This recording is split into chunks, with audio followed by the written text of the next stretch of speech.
오늘은 이삭의 축복이라고 하는 제목으로 창세기 27장 27절에서 37절 말씀 나누기 원합니다.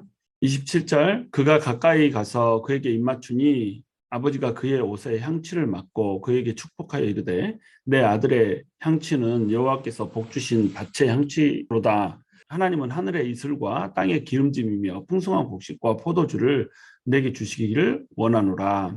이삭이 야곱에게 축복을 하고 있어요. 야곱은 지금 에서의 축복을 가로채고 있는 거잖아요. 그러니까 이삭은 에서에게 축복할 것을 그 내용으로 지금 축복을 하고 있는 것이라고 하는 것을 이해를 하고 이제 이것을 읽을 필요가 있죠. 첫 번째 축복은 밭의 기름짐의 축복이죠. 옷에 향취를 맡고 그에게 축복하여 이르되 내 아들의 향취는 여호와께서 복 주신 밭의 향취로다. 옷의 향취를 맡았다 이 말은 이제 에서의 옷을 입고 왔으니까 에서의 향취를 맡았다 이거죠. 그런데 이 향취하고 이제 하나님께서 주신 밭의 향취를 두 개를 연결을 시키고 있는 거예요. 아주 시적인 축복 기도를 해주고 있는 거죠. 밭이라고 하는 것은 사대라고 하는 히브리어인데 이 사대라고 하는 히브리어는 그냥 우리 곡식 짓는 그런 조그만 밭을 의미하는 게 아니에요. 큰 들판을 의미하는 겁니다. 이 들판에 동물들도 뛰어놀고 여기에서 에서처럼 이렇게 사냥을 하기도 하고 목축을 하기도 하고 또 그곳에서 이제 곡식을 뿌려서 곡식을 얻기도 하고 뭐 이런 큰 들을 의미하는 거예요. 그 큰 들의 향취가 에서의 향취라 이거죠. 그런데 이 향취를 누가 가르치고 있어요? 야곱이 가르치고 있는 겁니다. 그러니까 에서한테 주는 축복인데 이것을 야곱이 받아서 그 밭의 향취를 야곱이 누릴 것이라고 하는 것, 이것이 그려지고 있는 거예요. 원래는 에서가 밭에 정착을 해야 되는데 야곱이 축복을 빼앗아 갔기 때문에 야곱이 정착을 하고 에서가 돌아다니는 이런 걸로 이제 역전이 되는 겁니다. 28절, 하나님은 하늘의 이슬과 땅의 기름짐이며 이렇게 얘기했죠. 하늘의 이슬과 땅의 기름짐이라는 말은 뭐냐면 하늘에서 이슬을 내려줄 거라는 거예요. 하나님께서 하늘에서 이슬을 내려주고 땅은 기름지게 해주고 이렇게 하면 그 결과는 뭐겠어요? 풍성한 곡식과 포도주가 생길 거라는 겁니다. 땅에 정착해서 농경 생활을 한다라고 하는 겁니다. 자기 땅이 있고 자기 밭이 있고 자기 포도원이 있고 거기에서 풍성한 곡식도 없고 풍성한 포도도 없고 또 포도주도 없고 이렇게 될 거라고 하는 거죠. 땅의 기름진 복들을 야곱에게 주고 있는 이삭의 모습을 우리가 볼 수가 있습니다. 29절, 만민이 너를 섬기고 열국이 내게 굴복하리니 내가 형제들의 주가 되고 내 어머니 아들들이 내게 굴복하며 너를 저주하는 자는 저주를 받고 너를 축복하는 자는 복을 받기를 원하노라. 두 번째로 복을 빌어준 내용이 뭐냐면 만민이 너를 섬기고 열국이 내게 굴복할 것이다. 그리고 내가 형제들의 주가 되고 내 어머니 아들들이 내게 굴복할 것이다. 이것을 얘기하고 있죠. 이거는 이제 창세기 25장 23절에 큰 자는 어린 자를 섬기리라 라고 하는 말씀을 그대로 이루는 축복의 말씀이라고 볼 수가 있어요.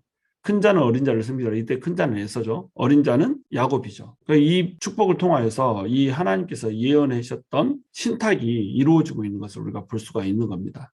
그리고 이제 너를 저주하는 자는 저주를 받고 너를 축복하는 자는 복을 받기를 원하노라. 이 말씀 여기에 이제 아브라함의 복이 들어가 있죠. 장자가 받아야 될 이 복을 누가 받고 있냐면 야곱이 받고 있다라고 하는 것을 볼 수가 있는 겁니다. 땅의 기름짐의 복, 다른 형제들과 열국을 굴복시키는 복, 마지막으로 스피리추얼 블레싱이라고 하죠. 이것은 너를 저주하는 자는 저주를 받고 너를 축복하는 자는 복을 받는다. 이건 이제 영적인 복인 거예요.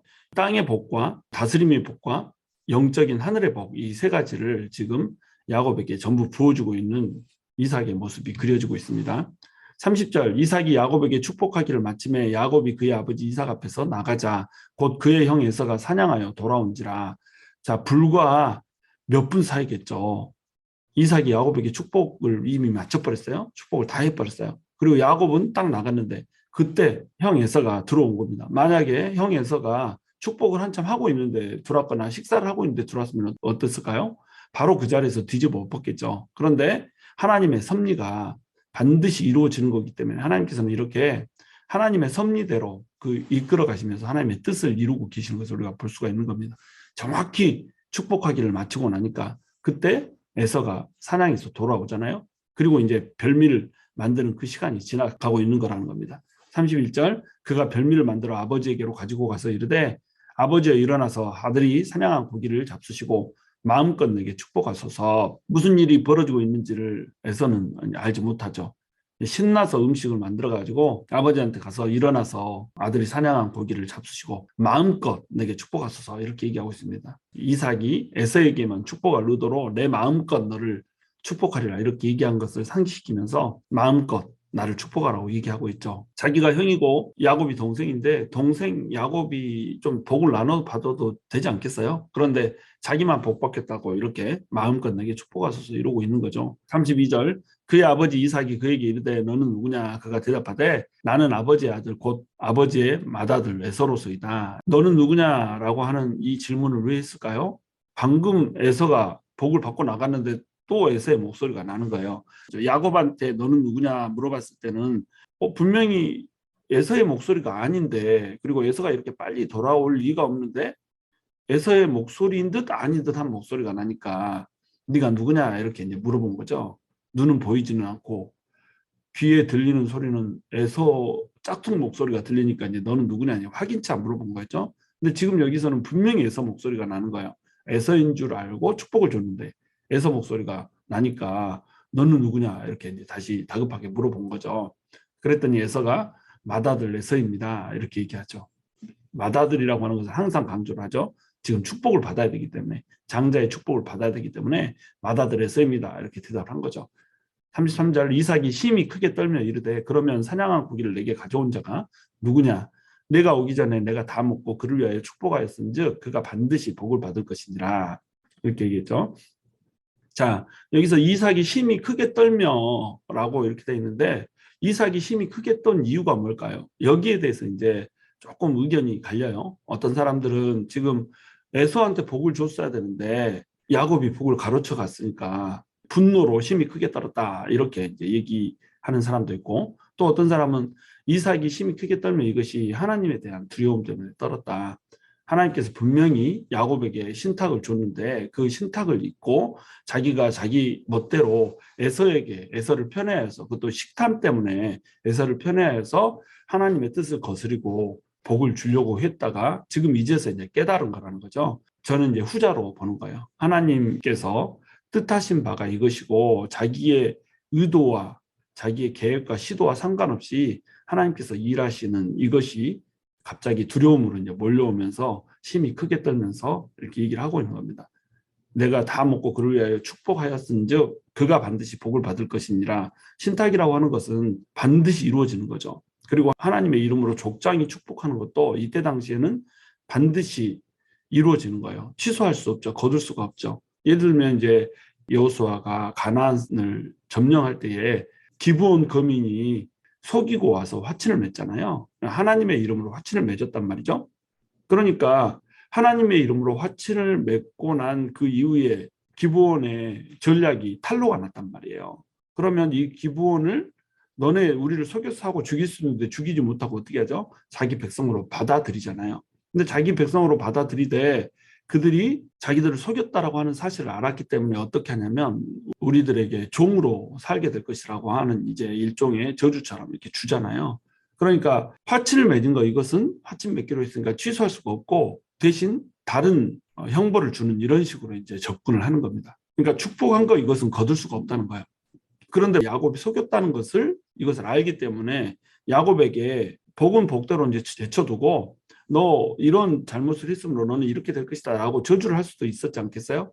근데 이렇게 하지 않고 축복하였은지 그가 반드시 복을 받을 것이다 이렇게 이제 얘기를 하고 있단 말이죠. 이 얘기는 뭐냐면 하나님의 신탁에 대해서 하나님의 뜻에 대해서 하나님의 섭리에 대해서 이삭이 깨닫고 있다라고 하는 것 이것을 우리가 볼 수가 있다라고 하는 겁니다.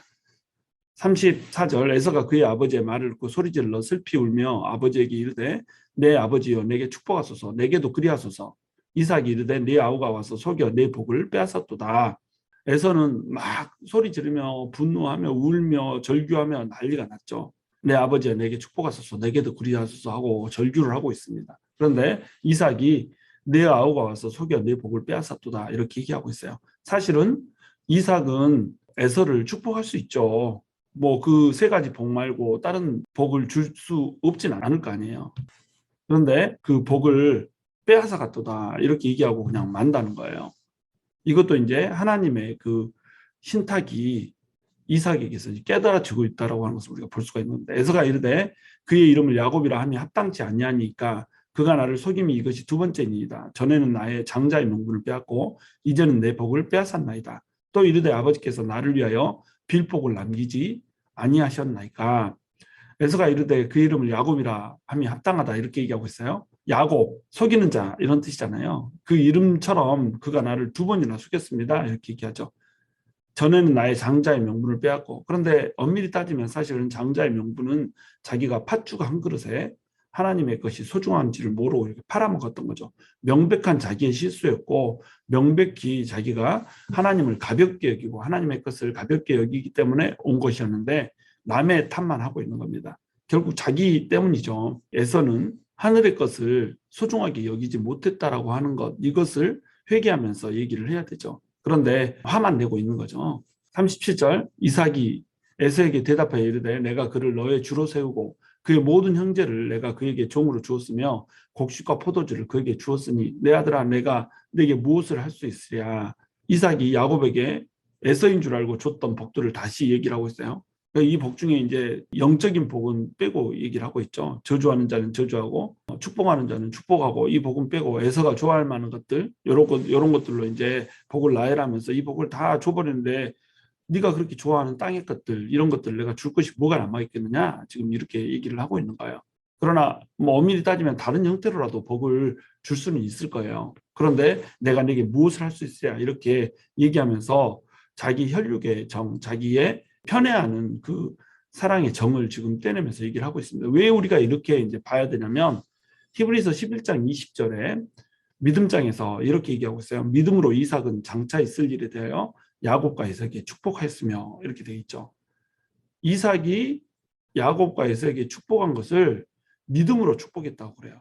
자, 이삭의 믿음에 대해서 유일하게 얘기하고 있는 한 구절이 이 구절입니다.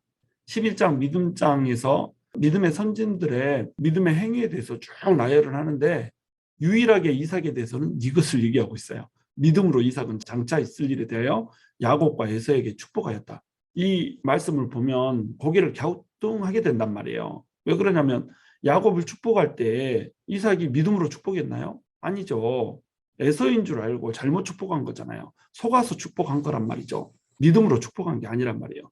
처음에 축복을 할 때는 이삭이 믿음 없이 에서인 줄 알고 편애 때문에 에서를 축복한 거였단 말이죠. 이것을 야곱이 가로챈 거죠. 그런데 이 사실을 이삭이 발견한 이후에는 그 이후의 행위가 믿음의 행위였던 겁니다. 다시 얘기해서 하나님의 뜻이고 하나님의 섭리구나 라고 하는 것을 깨달은 거예요. 그러니까 심히 두려워하면서 하나님 때문에 떨었던 겁니다.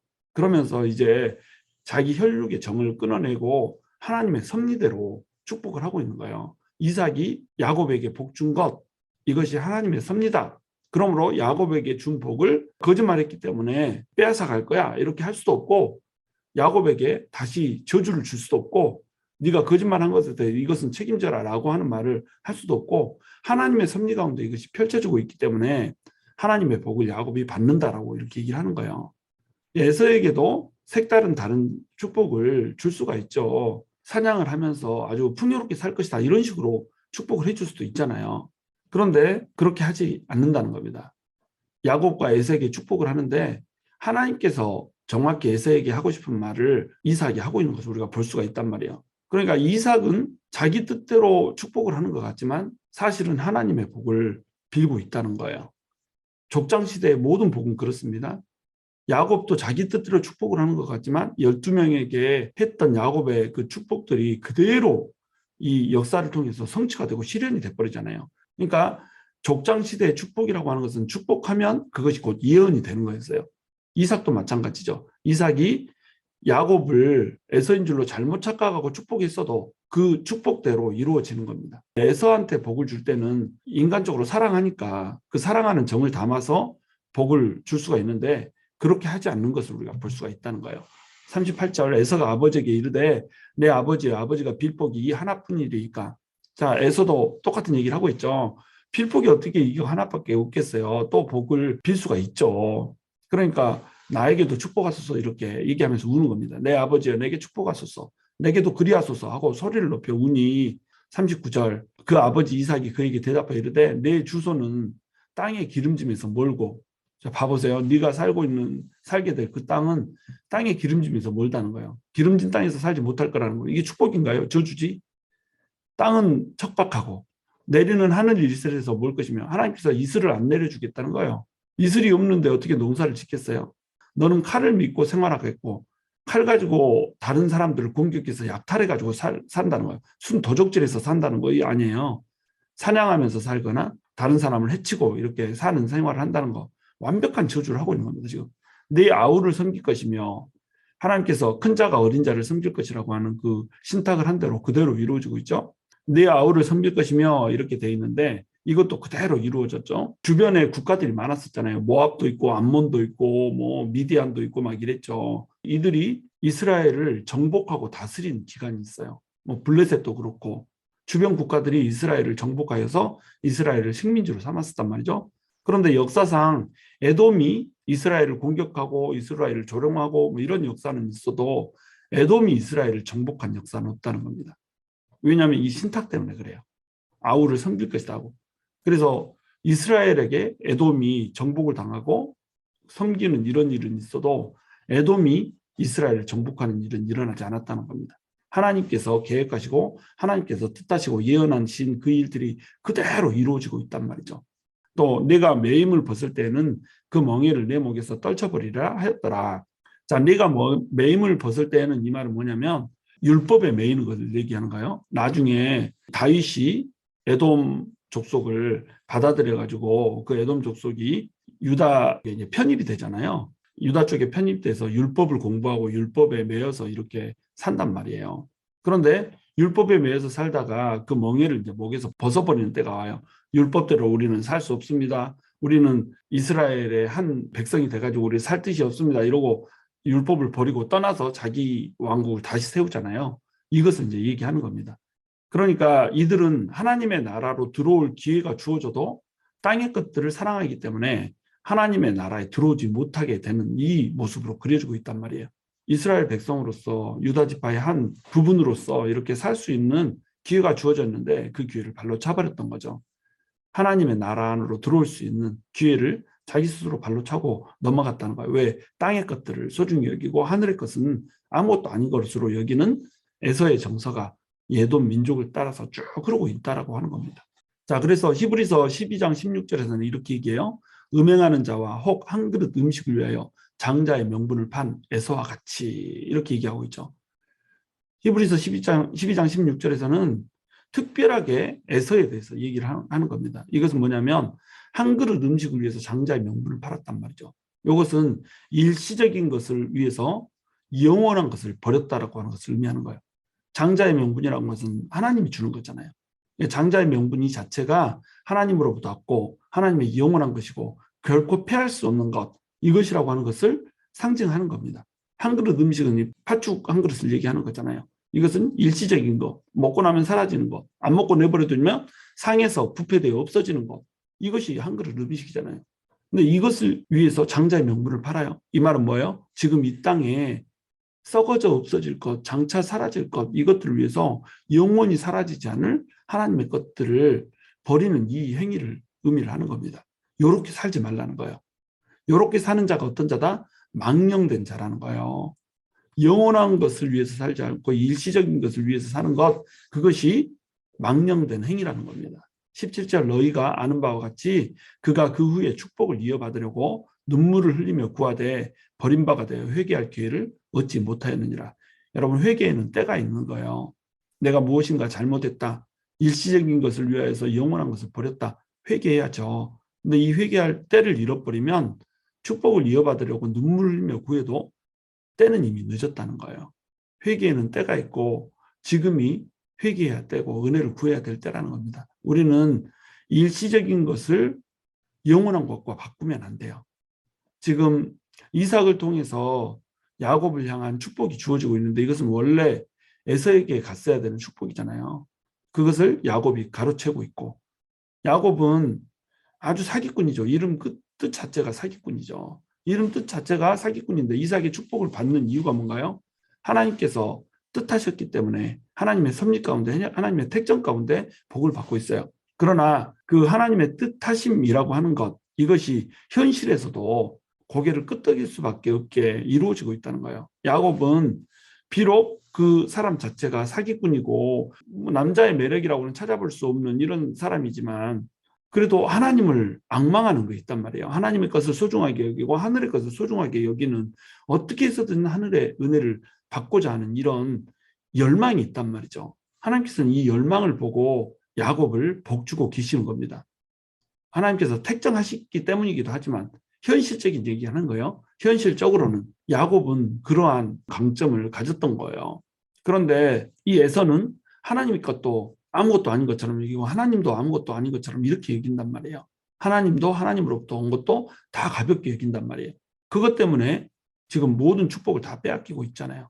그러면서 그 축복이 빼앗겨지니까 이제 그 뜻에 울고불고 난리를 치고 땅의 것에 집착하고 하나님은 아무것도 아닌 것처럼 여기는 그 모습이 그대로 드러나고 있는 겁니다. 이때 울고불고 하는 이유도 뭔가요? 땅의 것들, 땅의 기름진 것들을 못 받았기 때문에 그런 거잖아요. 이삭이 야곱에게 이런 복을 줬다라고 얘기할 때 이 스피리추얼 블레싱에 대해서는 아예 얘기를 언급을 안 해버리잖아요. 에서가 어떤 사람인지를 아니까. 땅에 기름진 것, 남의 위에 서고 싶어 하는 것, 이런 열망들에 대해서만 딱 얘기를 한단 말이죠. 에서가 이 땅의 것들만 구하고 하나님의 것은 전혀 귀하게 여기지 못하는 사람이라고 하는 것을 거기서도 지금 드러내고 있는 겁니다.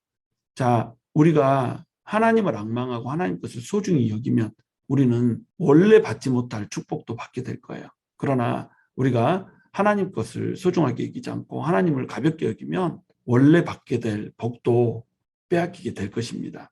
하나님께서는 섭리 가운데 일하시며 하나님의 뜻을 펼쳐가시는 분이세요. 예정과 선택이 오묘하게 맞물리는 접점이 있단 말이에요. 하나님께서 예정하신 그대로 모든 것이 섭리 가운데 이루어지지만 거기에는 반드시 사람의 자유의지에 대한 선택, 이것이 하나님의 예정과 교묘하게 겹쳐지는 교집합, 이 부분이 바로 있다는 거예요. 이것 때문에 하나님 앞에서 우리가 핑계치 못하게 된다는 겁니다. 하나님이 그렇게 선택해놓고 왜 나한테 탓을 하세요? 이 말을 할 수 없게 된다는 거예요. 왜? 교집합, 겹치는 부분이 생기거든요. 하나님께서는 놀랍고 신비로운 섭리로 우리 가운데 일을 하세요. 그러나 우리는 그 하나님의 섭리 가운데서 우리가 하나님을 앙망하고 우리가 하나님 것을 사랑하며 영원한 것을 위하여서 일시적인 것들을 포기하는 그런 멋진 신앙인의 모습을 보여야 된다고 하는 겁니다. 여러분, 우리는 야곱으로 서 있겠습니까? 에서로 서 있겠습니까? 이삭의 축복이 떨어지고 있다고 한다면 그 축복의 지경 안으로 우리는 들어가 있는 자입니까? 아니면 그 밖에 벗어나서 회개할 기회를 얻지 못한 자로 서고 있습니까? 우리는 반드시 야곱이 돼야 될까요? 이삭의 축복, 그 축복이 바로 우리의 축복이 돼야 할 것입니다. 그러기 위해서 우리는 일시적인 것을 접어두고 영원한 것들을 앙망하며 하나님을 앙망하는 그러한 태도를 버리지 않고 살아가야 될 것입니다. 저와 여러분이 영원한 것을 위하여서 일시적인 것들을 접어두는 그러한 멋진 신앙을 갖게 되기를 주님의 이름으로 축원합니다.